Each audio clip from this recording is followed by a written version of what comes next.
அசைத்திடவே நான் மறந்தேன்.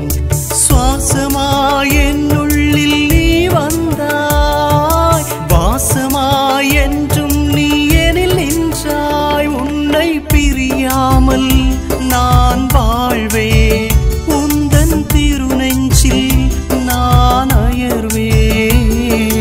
உன் பாத சுவடில் என் பாதம் பதிப்பேன், உன்னோடு நான் வாழுவேன்.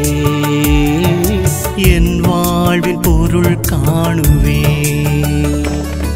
வாழ நினைக்கிறேன் வாழ்வாய் வாராய், வளர நினைக்கிறேன் வரங்கள் தாராய். உன் முழு இதயத்தோடும் முழு உள்ளத்தோடும் முழு ஆற்றலோடும் முழு மனதோடும் உன் கடவுளாகி ஆண்டவரிடம் அன்பு கூறுவாயாக. உன் மீது நீ அன்பு கூறுவது போல் உனக்கு அடுத்திருப்பவர் மீதும் அன்பு கூறுவாயாக. லூக்கா 10:27. இறைவனுக்கு நம்மை முழுமையாக கையளிக்க வேண்டும். இறைவன் மீது நாம் கொண்டிருக்கும் அன்பு முழுமையானதாகவும் நிறைவுள்ளதாகவும் இருக்க வேண்டும். எல்லாவற்றிற்கும் மேலாக இறைவனை அன்பு செய்யக்கூடியவர்களாய் நாம் வாழ வேண்டும். கடவுளுக்குரியவற்றை கடவுளுக்கு கொடுப்பதன் வழியாக இந்த அன்பை நிறைவாக நம்மால் வெளிப்படுத்த முடியும்.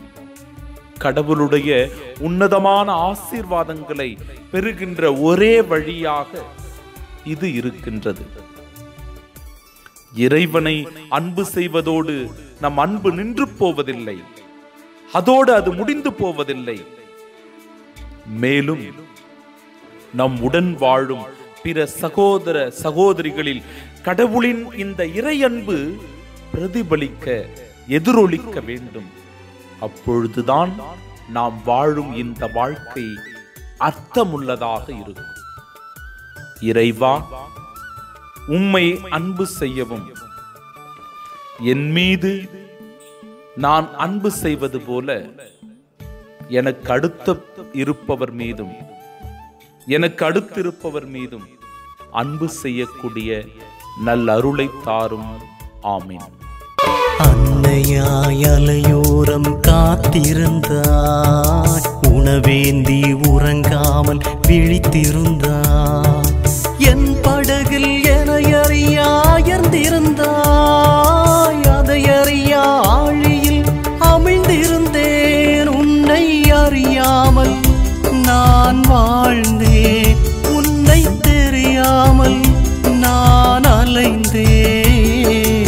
வழிபாதை முழுதும் என் பின்னால் நடந்து எனக்காக காத்திருந்தாய். தாயான என் தெய்வமே, வாழ நினைக்கிறேன் வாழ்வாய் வாராய், வளர நினைக்கிறேன் வரங்கள் தாராய்.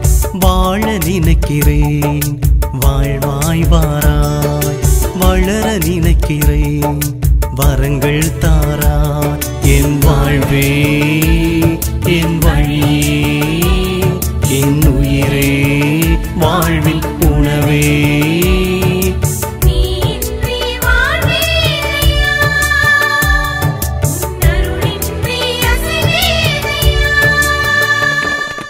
வாழ நினைக்கிறேன் வாழ்வாய் வாராய், வளர நினைக்கிறேன் வரங்கள் தாராய்.